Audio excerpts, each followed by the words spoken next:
बिस्मिल्लाहिर्रहमानिर्रहीम। अस्सलाम वालेकुम वरहमतुल्लाहि वबरकातुहू। आज हम बात करेंगे ख्वाब के अंदर कब्र को देखने या कब्रिस्तान को देखने या कब्रिस्तान में जाने के हवाले से। इसकी मुख्तलिफ़ सूरतें हैं, मसलन कब्र देखना, कब्र में मुर्दे को देखना, कब्रिस्तान को देखना, कब्र पर मिट्टी डालना, कब्र से बाहर निकलना, कब्र को मिस्मार करना। इसी से रिलेटेड और भी कई सूरतें हैं। हर एक सूरत की अलग अलग ताबीर है। अगर आप इन तमाम सूरतों की ताबीरों को जानना चाहते हैं तो इस वीडियो को आखिर तक ज़रूर देखें। अगर कोई शख्स ख्वाब के अंदर कब्र को देखता है तो कब्र को देखना ये कैद खाने से ताबीर है, इबरत का बायस है। ख्वाब देखने वाला इंशाअल्लाहुल अज़ीज़ अल्लाह रब्बुल इज़्ज़त के हुक्म से गुनाहों से तौबा करेगा। अल्लाह रब्बुल इज़्ज़त उसको तौबा की तौफीक अता फरमाएंगे। ख्वाब के अंदर अपनी कब्र देखना कैद होगा या दीनदार होगा और इंशाअल्लाह खुशी हासिल होगी।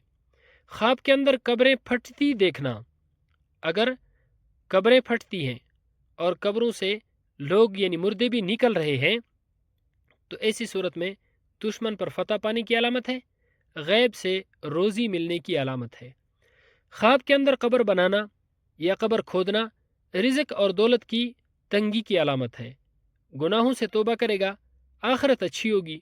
ख्वाब के अंदर कब्रों से मुर्दे निकलना या मुर्दों को निकलते हुए देखना दुनिया में फंसने, बदफेली आम होने, तंग हाल होने की अलामत है।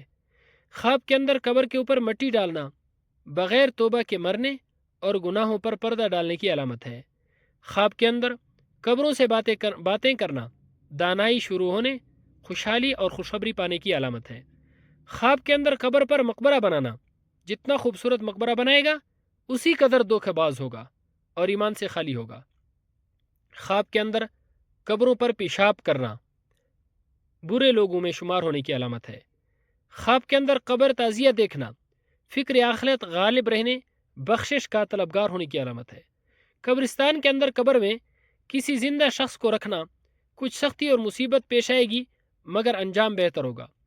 ख्वाब के अंदर कब्र से बाहर निकलना गुनाहों से तौबा करने की अलामत है।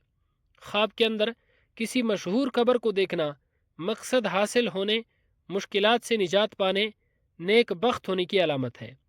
ख्वाब के अंदर कब्र को मिस्मार करना मौत को भूलकर दुनिया के कारोबार में मशगूल होने की अलामत है। इसी तरीके से ख्वाब के अंदर कब्र खोदकर मुर्दा निकालना, इसकी ताबीर ये है वहाँ से माल दौलत मिलेगी जहाँ से मिलने की उम्मीद भी नहीं होगी, या अपने कामों पर पशेमान होगा और गुनाहों से तौबा करेगा।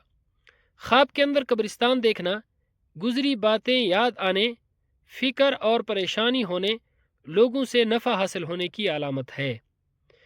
अगर कोई शख्स ख्वाब के अंदर कब्रिस्तान में अजान दे रहा है तो ये इसकी ताबीर ये है कि ऐसे शख्स को नसीहत करेगा जो नसीहत को कबूल नहीं करता और नेकी का हुक्म देगा।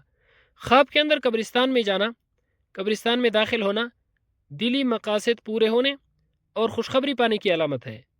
ख्वाब के अंदर ख़ुद को कब्रिस्तान में देखना ऐसे मामलात में फंसेगा, यानी कोई आदमी ख्वाब के अंदर अपने आप को कब्रिस्तान में देखता है, इसकी ताबीर यह है कि ऐसे मामलात में फंसेगा जिससे लोगों को इबरत हासिल होगी। ख्वाब के अंदर वहशतनाक कब्रिस्तान को देखना कैद खाना और आखरत की दलील है। अल्लाह रब्बुल इज़्ज़त हमारे ख्वाबों को हमारे लिए बायसे खैर व बरकत बनाए। अस्सलामु अलैकुम वरहमतुल्लाहि वबरकातुहू।